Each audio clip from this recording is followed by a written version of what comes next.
श्री शिवाय नमस्तुभ्यम। हर हर महादेव। पूज्य गुरु जी की बैतूल में चल रही शिव पुराण कथा समाप्त हो चुकी है। आज के इस वीडियो में मैं गुरु जी के द्वारा बताए गए बैतूल की 7 दिनों की कथा के सभी उपाय एक साथ इस वीडियो में लेकर आई हूँ। यदि किसी कारणवश आप किसी दिन की कथा यदि नहीं सुन पाए हैं और उस दिन के उपाय आपको नहीं पता है तो इस वीडियो को पूरा देखें। आपको बैतूल कथा के सारे उपाय आज के इस वीडियो में मिल जाएंगे। पहला उपाय, यदि आपका बच्चा पढ़ने में कमज़ोर है या आपके बच्चे की याददाश्त कमज़ोर है, उसका पढ़ाई में मन नहीं लगता और वह चीज़ें भूल जाता है, तो उस बच्चे के सिर पर सुबह के समय माँ ताप्ती नदी के जल का छींटा लगा दीजिए।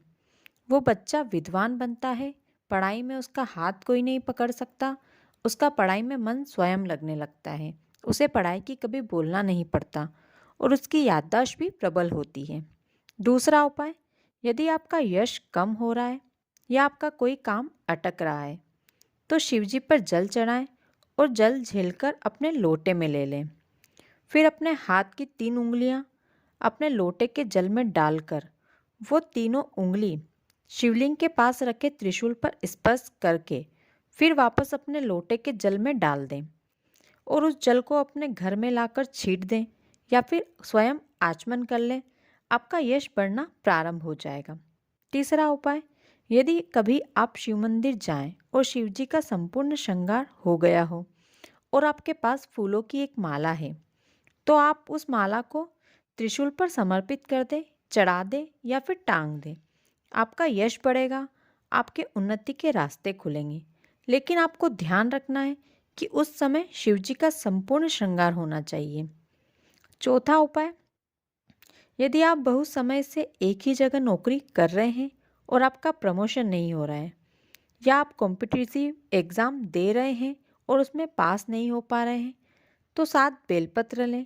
अब उन 7 बेलपत्र को त्रिशूल के तीनों कोनों पर बेलपत्र के तीनों पत्ते छुआकर शिवलिंग में अशोक सुंदरी वाली जगह समर्पित कर दें और अपने मन की कामना कर लें। आपकी कामना अवश्य ही पूरी होगी।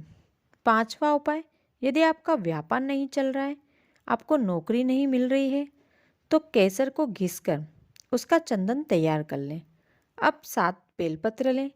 बेलपत्र की बीच वाली पत्ती पर उस चंदन केसर के चंदन से ओम लिखें और नीचे की दोनों पत्तियों पर एक पत्ती पर पार्वती के नाम का स्मरण करके बिंदी लगाएं और दूसरी पत्ती पर गणेश जी के नाम का स्मरण करके बिंदी लगाएं। अब वो 7 बेलपत्र शिव जी को समर्पित कर दें।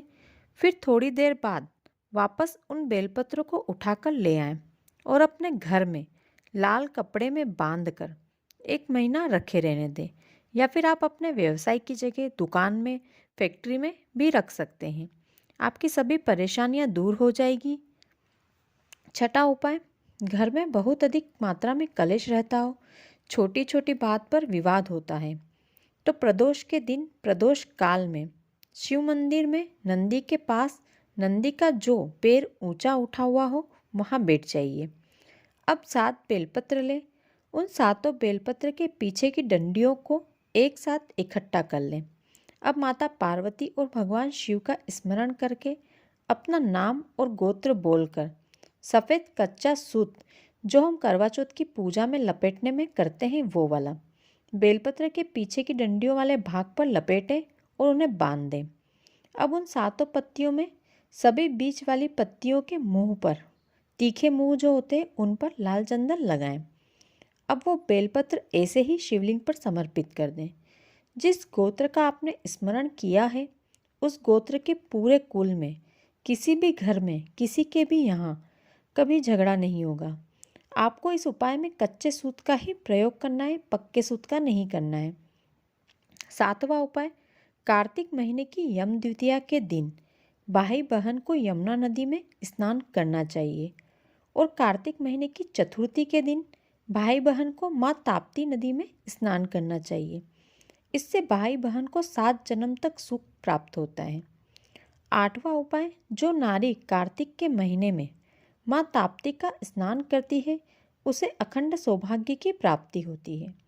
9वां उपाय, यदि कोई आपके जीवन में विषम परिस्थिति आ जाए दुख की घड़ी आ जाए, आपको कुछ भी समझ नहीं आए, सब तरफ से आप हार गए हो, तो बेलपत्र के पेड़ के नीचे वहीं की मिट्टी ले और बेलपत्र के पेड़ के नीचे ही पार्थिव शिवलिंग का निर्माण करें।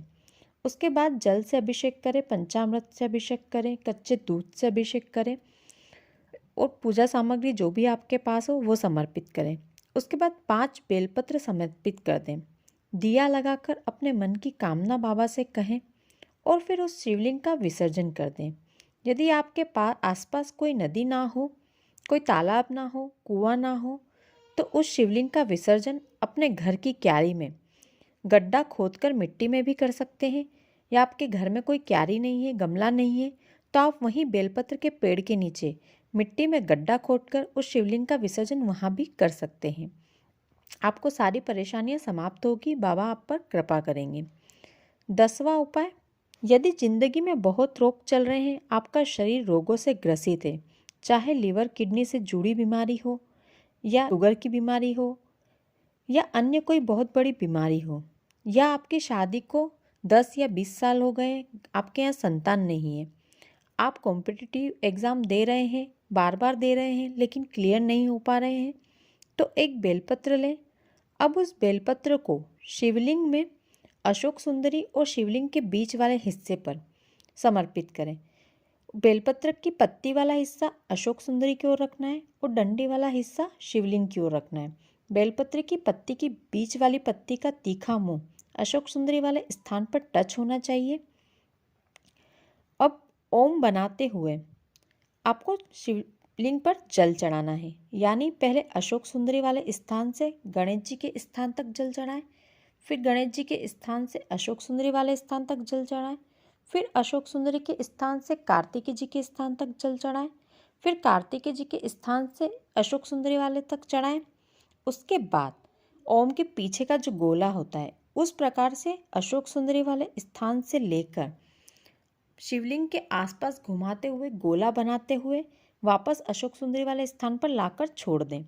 ये ओम बनता है, इसे हरिओम जल या फिर ओम बिंदु जल कहा जाता है। उज्जैन में महाकाल के ऊपर सुबह का सबसे पहला जल हरिओम जल ही चढ़ाया जाता है। ये 10 उपाय गुरुजी ने बैतूल में मां ताप्ती शिव महापुराण कथा में बताए थे।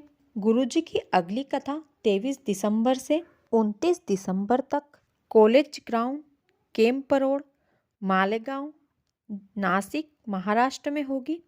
इस कथा को गुरुजी ने पुण्य शिव महापुराण कथा का नाम दिया है। इसमें हम जानेंगे क्या देने से और कहाँ देने से हमें पुण्य की प्राप्ति होती है, मंदिर में दिया लगाने से हमें क्या पुण्य मिलता है, मंदिर जाने से हमें क्या पुण्य मिलता है, पंडित को और बहन बेटी को दान देने से हमें क्या पुण्य मिलता है, शिवजी पर सामग्री समर्पित करने से हमें क्या पुण्य मिलता है। इस प्रकार की पुण्य से जुड़ी हुई हर एक छोटी से छोटी बात हम इस कथा में जानेंगे। गुरुजी ने सभी से निवेदन किया है कि इस कथा को सभी लोग अवश्य श्रवण करें, कोई भी इसे सुनना या देखना बिल्कुल भी ना भूले। यह हमारी ज़िंदगी में बहुत महत्व रखती है। यदि आपको आज का वीडियो अच्छा लगा हो तो वीडियो को एक लाइक कर दें, और यदि उपयोगी लगा हो तो अपने दोस्तों और परिवार के अन्य लोगों के साथ शेयर करें, ताकि वे भी इन उपायों का लाभ उठा सकें, अपनी ज़िंदगी की परेशानियों को दूर कर सकें। और साथ ही कमेंट में हर हर महादेव, श्री शिवाय, नमस्तुभ्यम लिखने बिल्कुल भी ना भूलें। धन्यवाद।